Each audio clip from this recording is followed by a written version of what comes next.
2018년 7월 19일 예수님 메시지 말씀 사무엘상 15장 22절에서 23절. 그러자 사무엘이 말하기를 주께서 번제와 희생제를 주의 음성에 복종하는 것만큼 크게 기뻐하시나이까. 보소서 복종하는 것이 희생 제물보다 낫고 경청하는 것이 순양의 기름보다 낫나이다. 23절. 이는 거역함은 마법하는 죄와 같고 완고함은 행악과 우상 숭배와 같음이니이다. 왕이 주의 말씀을 거역하였기에 주께서도 왕을 거절하여 왕이 되지 못하게 하셨나이다 하더라.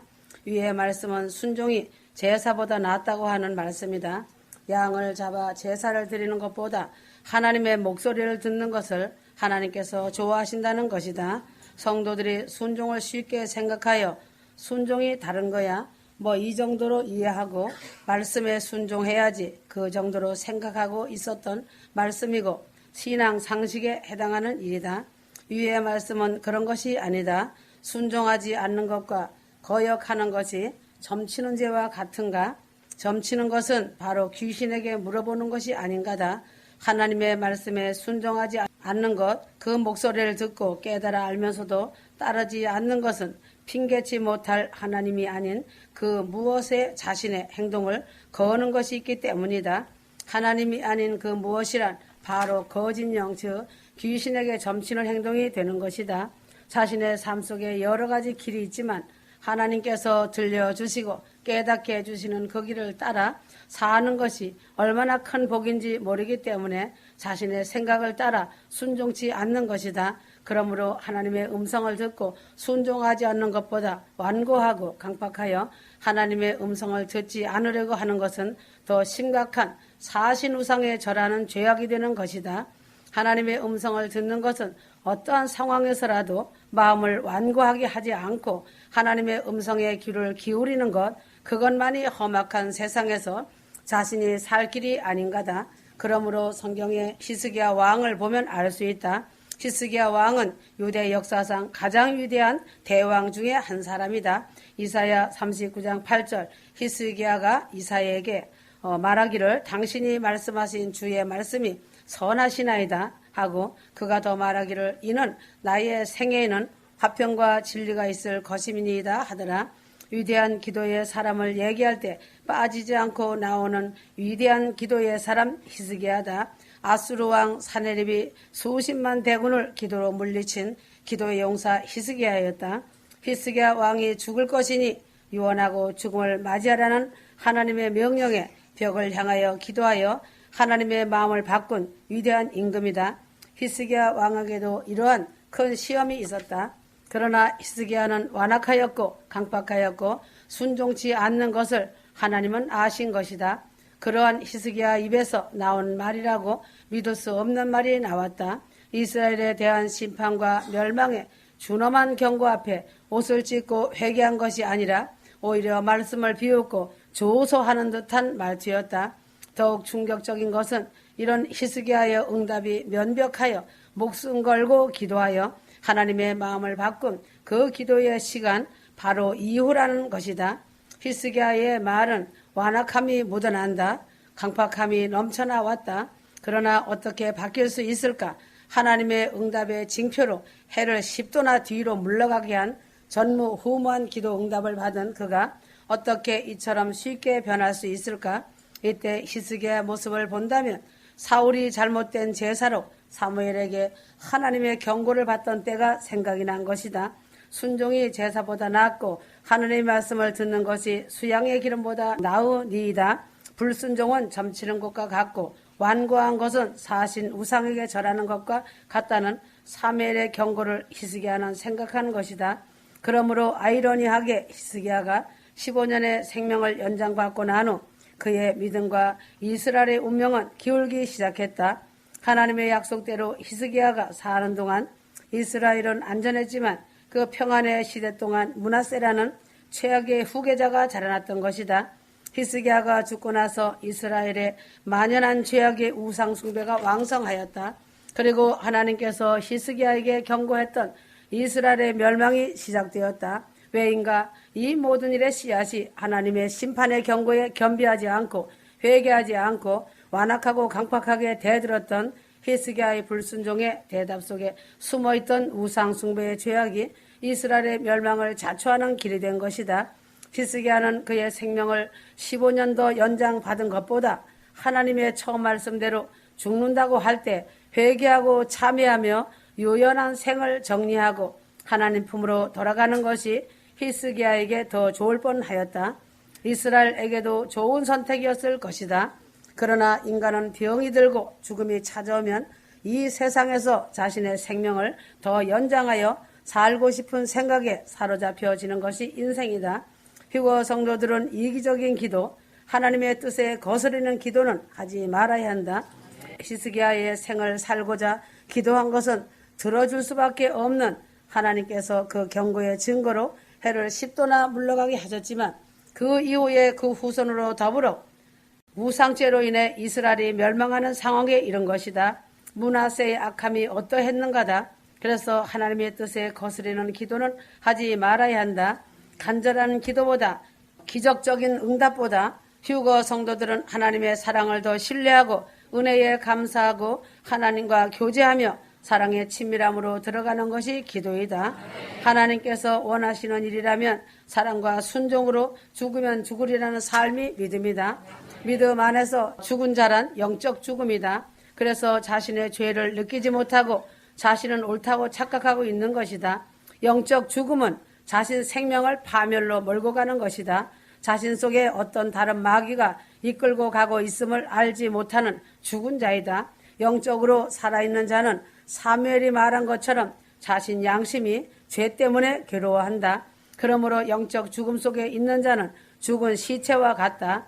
죽은 시체 위에 아무리 무거운 돌을 얹어놔도 그 무게를 모른다. 영적 죽음은 자신의 죄의 무게를 모른다. 휴거 성도들에게 자신 점검하라고 많은 말씀을 해주었다. 자신 죄짐에 대해 감각이 없이 죄짐에 대해 느끼지 못하고 계속 자신의 옳다는 이유가 나오는 자는 영적 죽음에 빠진 자이다. 그래서 자신의 죄짐에 대하여 느끼지 못하고 심령을 찢는 통의 자복이 없으며 그것을 보혈의 십자가 앞에 내려놓지 못하는 자는 아직 죽어있는 상태이다. 작은 죄라도 민감하게 느끼는 자가 복 있는 자다. 하나님께서 휴거 성도들을 만세전에 택하시고 불러주신 그 크신 은혜와 사랑을 그 어찌 갚을 수 있으며 휴거 성도들 이외 죽음과 부활이라는 전무후무한 영광을 주님이 자신을 위해 저주의 잔을 마셨으며 채찍에 온몸을 찢기고 나무 십자가에 달려 가시면류관을 쓰시고 손과 발에 못 박히시고 버림받고 저주하다 피 흘리시고 죽으시고 돌무덤에 묻어버리셨다. 그러므로 저주도 끝나고 정죄도 끝이 났다. 예수님의 그 한 몸으로 저주를 끝내셨다. 그래서 하나님의 공의로운 심판과 진노도 끝이 났다.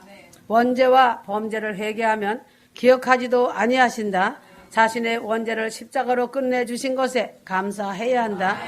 주 하나님이 속죄제를 완성해 주신 마지막 아담이 되신 그리스도를 통하여 휴거 성도들을 한 사람 한 사람을 바라보신다는 것을 잊지 마라. 주님 흘리신 속죄의 피를 통하여 자신 한 사람을 보시고 계신다. 그 보혈의 피로 정결케 하셨음을 보신다. 번제로 드려진 향기로운 제물을 사랑하는 아들의 번제를 기뻐 받으시고 만족하셨다. 받으신 바 된 그 생명, 그 심장, 그 사랑을 휴거 성도들에게 부어주셨다. 말씀이 육신이 되어 오신 그 생명의 말씀을 받을 때에 휴거 성도로 새 생명으로 다시 새 창조로 태어났음을 알아야 한다. 예수님의 아바타로 태어나는 영광의 몸들이 되었다. 묻어버린 무덤에서 주님이 부활하셨다. 부어주신 생명으로 주님과 함께 부활했다. 그래서 휴거 성도들이 그날의 휴거로 살아서 변화받아 올라간다. 휴거 성도들은 그래서 먼저 자신이 저주를 알아야 한다. 저주받은 자신의 몸을 보아야 하고 죄의 몸을 보아야 하며 자신의 죄가 살고 있는 몸을 볼 줄 알아야 한다. 자신이 저주받은 운명이었음을 보아야 하고 피할 수 없는 저주를 볼 줄 아는 자가 되어야 한다. 그래야만이 주님이 하신 저주의 잔을 알 수 있다. 주님이 저주를 왜 받으셔야만 되는 이유를 알 수 있다. 왜인가? 먼저 자신이 그러한 회개의 과정을 통과해야 하기 때문이다. 정확한 죄에 대한 진단이 먼저 내려져야 한다. 그래야만이 십자가 현장에 인도되어 무덤을 통과할 수 있다. 죽음과 부활은 그리스도의 몸 안에 들어가 연합됨으로 무정죄와 아들로서의 자유와 상속의 영원한 영생 복락 축복을 말하는 것이다. 마가복음 8장 34절 주께서 무리를 제자들과 함께 불러 말씀하시기를 누구든지 나를 따라오려거든 자기를 부인하고 자기 십자가를 지고 나를 따르라 하였다. 그러므로 죽음과 부활은 또 다른 방면은 자기 자신을 부인하는 것이다. 육신에 속한 저주받은 자아가 끝났다는 것이다. 십자가에 못 박혔고 죽었다는 것이고 십자가에서 묻어버렸다는 것이며 자아에 대한 애착도 집착도 기대도 미련도 생각도 끝났다는 것이다. 부패되고 할 수 없는 자신의 자아를 보았기 때문이다. 못 박히고 죽은 것을 보고 영원히 묻어버린 것을 보았으며 이제는 예수 그리스도의 몸으로 부활한 영원한 새 생명으로 재창조됨을 보았기 때문이다. 그래서 그 안에서 저주가 없고 정죄가 없으며 사망이 다시는 없음을 아는 것이다. 왜인가 예수 그리스도 안에는 생명의 성령의 법이 있을 뿐이다. 그러므로 예수 안에 사랑과 영생이 있고 축복과 은혜가 있을 뿐이다. 예수 안에서는 성령 하나님의 영으로 인도함을 받는 삶이 있고 서로 사랑하고 궁일로 용서가 있다는 것이다. 하나님은 사람을 자신의 형상대로 존귀하게 지으셨으며 그 생명 안에서만 영생을 누릴 수 있도록 지으시고 낳으셨다는 사실이다. 왜인가 하나님은 사람들과 천국에서 영원히 살기를 원하셨기 때문이다. 천국은 천사로 채우는 것이 아니고 사람으로 가득 채우길 원하시는 것이다.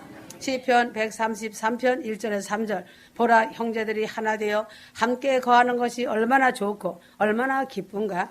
그것은 마치 머리 위에 값진 향유가 수염 곧 아론의 수염으로 흘러서 그의 옷깃까지 내려가는 것과 같고 헤르몬의 이슬 같으며 시온의 산들 위에 내리는 이슬 같도다. 거기에서 주께서 복을 명하셨으니 곧 영원 무궁한 생명이로다. 그러므로 정죄와 저주는 끝났으니 주님의 사랑을 거부한 은혜와 긍휼을 거부한 불순종에 믿지 않음으로 인한 무서운 진노는 얼마나 엄청나게 클 것인가 생각해 보아야 할 것이다. 불순종이란 죄는 멸망이다. 휴거 성도들은 자신이 하는 일이 세상 사람들 보기에는 아주 작은 일처럼 보일지라도 주님께서는 기뻐하신다는 것이다. 휴거 성도들은 필수 과목이 반드시 있다. 무엇인가 바울과 같이 세상 사람들이 볼 때 예수에 미친 사람이라는 말을 들어야 한다. 고린도후서 5장 13절이다. 바울은 미쳤다는 소리를 들었고 손가락질 받는 것은 일상이 되었다. 그러나 바울은 내가 만일 미쳤어도 하나님을 위한 것이라고 했다. 휴거 성도는 이 세상에서 정상적인 성도가 되기를 원한다면 비정상적인 사람이 될 수밖에 없다. 정상적인 휴거 성도가 되기 위해서는 주님께서 인도하시는 좁은 길을 걸어가야 한다. 그 길은 세상의 일반적인 넓은 길이 아니고 정반대 방향의 길로 나가는 것이다. 그렇기 때문에 정상적인 성도가 되려면 미친 사람이 되어야 한다. 인간은 무엇인가 미쳐 살지 않을 수 없다. 자신의 맨정신으로 살 수 없는 것이 인생이다. 미쳤다는 말의 부정적인 의미는 정신 이상자라고 한다. 미쳤다는 말의 긍정적인 의미는 뭔가에 전념한다는 말이다. 큰 구원받은 휴거 성도의 삶의 목적과 목표는 분명하다. 살아도 주를 위해 살고 죽어도 주를 위해 죽는 것이다. 신앙생활은 대충대충 하는 것이 아니다. 믿음에 따라 생사가 갈라지기 때문이다. 그러므로 신앙생활은 해도 되고 안 해도 되고 하는 선택 과목이 아니다. 휴거의 믿음을 지키고 가는 믿음의 정절은 자신의 전공 필수 과목이며 선택의 여지가 없고 반드시 지키고 행해야 한다. 다른 것들은 조금 부족해도 되지만 휴거의 믿음만은 확실하게 견고하게 잘 해야 하고 목숨을 걸고 해야 한다. 휴거에 미친 사람이라는 말을 들어야 한다. 그러므로 자신 심령이 성령 충만을 원한다면 신랑 주님에 미치면 된다. 예수에 미친 사람은 실패가 아니라 이 세상에서 제일 큰 성공자가 된다. 영생 복락 천국의 영광의 유업이 있기 때문이다. 예수에 미치면 모든 것을 이길 수 있으며 승리하는 삶을 살 수 있다. 대충 믿는 사람인가 바울과 같이 예수에 미친 사람인가 이러한 자는 엄청난 보화를 간직한 천국 중앙무대 위에 세워질 자다. 확실하고 확고한 믿음은 모든 불안, 불평, 두려움을 이길 수 있는 강력한 힘이 있다. 이것이 휴거 성도이다.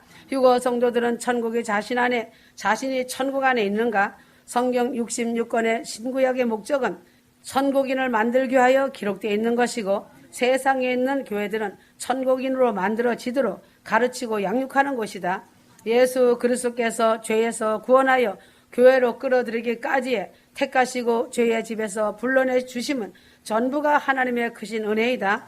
가르침을 받아 하나님의 사람으로 만들어지기까지는 성경을 통한 가르침을 받는 교회를 통해서 성령을 통하여 각자의 믿음대로 하나님의 능력으로 이루어지고 성장해 나가는 것이다. 하나님의 부르심에는 하나님 안의 주권인데 그 부르심에는 하나님의 정하신 기준이 있으시다. 고린도전서 1장 26절에서 29절 형제들아 너희는 너희의 부르심을 보라. 부르심을 받은 자들은 육신을 따라 지혜로운 자가 많지 않고 권력 있는 자도 많지 않으며 좋은 가문에서 태어난 자도 많지 아니하니라. 그러나 하나님께서 세상의 어리석은 것들을 선택하시면 지혜로운 자들로 부끄럽게 하시려는 것이요 하나님께서 세상의 악한 것들을 선택하시면 강한 것들을 부끄럽게 하시려는 것이라. 하나님께서 세상의 천한 것들과 멸시받는 것들을 선택하신 것은 없는 것들로 있는 것들을 쓸모없게 만들려 하심이라 하였다. 하나님의 사람 곧 천국인을 만드는데 이 세상의 문벌이나 지식이나 지혜나 강함이나 부함이 상관없기 때문이다. 그 모든 것들은 다 육체에 관한 것들이고 육체에 관한 모든 것들은 영적인 사람 즉 천국 갈 사람을 만드는 데는 쓸모없는 것들이다. 만일 그런 것들을 가진 자가 있다면 사도 바울처럼 배설물로 만들어서 다 쏟아내야 한다. 하나님은 삭개오의 마음을 변화시켜서 아브라함의 자손이 되게 하셨다는 것이다. 내 재산의 절반을 가난한 사람들에게 주고 도색한 것이 있으면 4배나 갚겠나이다 하였다. 주님은 사도 바울의 가치관을 180도 바꾸어서 천국 시민을 만들어 놓으셨다. 바울은 유익하던 모든 것을 해로 여겨지는 마음을 바꾸게 하였다. 주님께서 주심으로 지식도 학문도 가문의 명예도 부도 권력도 다 해로운 것으로 여겨졌고 배설물처럼 버리게 된 것이다. 있는 사람은 이와 같이 만들어져야 천국 가는 것이다. 그러기 때문에 있는 자들이 오히려 어렵고 가난하고 멸시받는 것들이 도리어 복인 것이다. 천국은 낮아진 사람, 어린아이와 같이 순진한 사람이 되어야 들어갈 수 있는 것이다. 그러므로 지식은 사람을 교만하게 하고 부는 사람을 거만하게 한다. 잠언 18장 23절 가난한 자는 간절한 말을 써도 부자는 거친 말로 대답하느니라. 그러기 때문에 하나님은 가난한 자들과 없는 자들과 멸시받는 자들을 택하여 가르치시고 훈련시켜 하나님의 사람 만들어서 천국 가게 하시는 것이다. 야고보서 2장 56절 나의 사랑하는 형제들아 경청하라. 하나님께서는 이 세상의 가난한 자들을 택하시어 믿음 안에서 부유하게 하시고 자기를 사랑하는 자들에게 약속하신 그 왕국의 상속자들로 삼으신 것이 아니냐. 예수님은 사랑하는 주님의 신부들을 천국 가게 하시려고 죄에서 구원하여 주신 것이지 세상에서 잘 살게 하시려고 하신 것이 아니다. 세상을 사는 데는 학문과 지식과 지혜와 부와 명예, 권력도 힘과 기술도 다 필요하지만 천국 가는 데는 그런 것들이 하나도 필요 없다는 것이다. 주 하나님은 다스리시고 천국 가는 휴거 성도들은 그 다스림에 순종하기만 하면 된다. 세상 사람들이 추구하는 모든 것들은 세상을 사는 데는 유익을 주지만 그리스도의 천국법은 그 법을 따라 순종하게 하는 일에는 오히려 장애가 된다. 사도 바울의 고백도 그러하였다. 전에는 학문과 삶에 전무했지만 지금은 해로 여기고 배설물처럼 내어버리고 있는 그 모든 것이 전에는 유익하게 하던 것들이 였다고 말하였다. 그러므로 사람은 무엇으로 심든지 그대로 거두게 되나니 육체를 위하여 심는 자는 육체로부터 썩어진 것을 거두고 성령을 위하여 심는 자는 성령으로부터 영생을 거둔다고 하였다. 여호와 하나님 앞에 축복의 산 그리 심산이 있었는가 하면 외발산과 같은 저주의 산도 있었다. 예수 그리스도 만왕의 왕 주님 앞에 마태복음 5장에서와 같이 팔복이 있는가 하면 요한계시록 21장에 기록된 바와 같이 팔화도 있다는 것이다. 그러나 지금 교회들은 팔복으로 이끌지도 아니하고 팔화에서 끌어내어 주지도 못하고 있으며 오히려 팔복에서 끌어내어 팔화 가운데 빠져들게 하고 있는 실정이다. 어처구니 없는 비참한 일이다. 인간의 속성은 구약 때나 신약 때나 지금 간극의 이 시대나 다 그렇다는 것이다. 고린도전서 1장 22절 23절 유대인들은 표적을 구하고 헬라인들은 지혜를 찾지만 우리는 십자가에 못 박히신 그리스도를 전파하노니 이것이 유대인들에게는 거치는 것이 되고 헬라인들에게는 어리석은 것이 되지만 그러므로 그리스도의 십자가의 도는 끊임없이 침해를 당하게 되어 있다.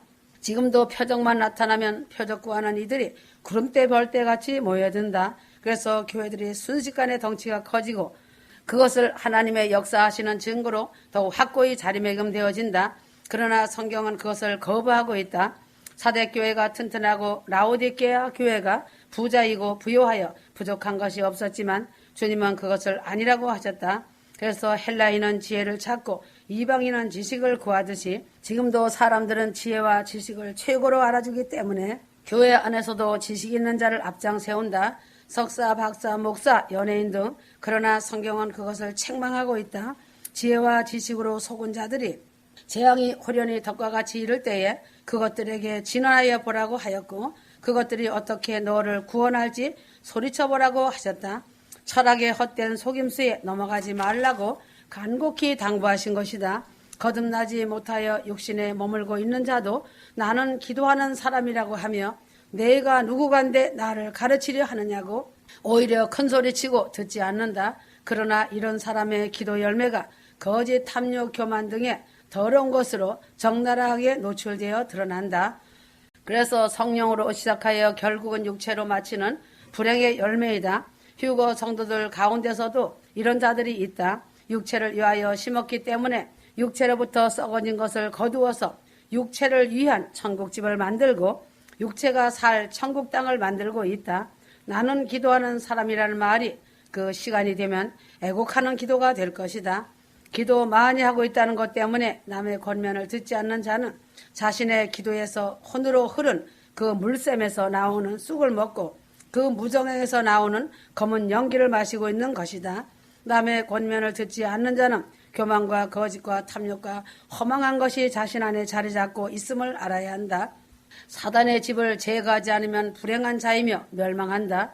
요한 2서 10절에서 11절 이는 그에게 무난한 자는 그의 악한 일들에 참여하는 자임이라.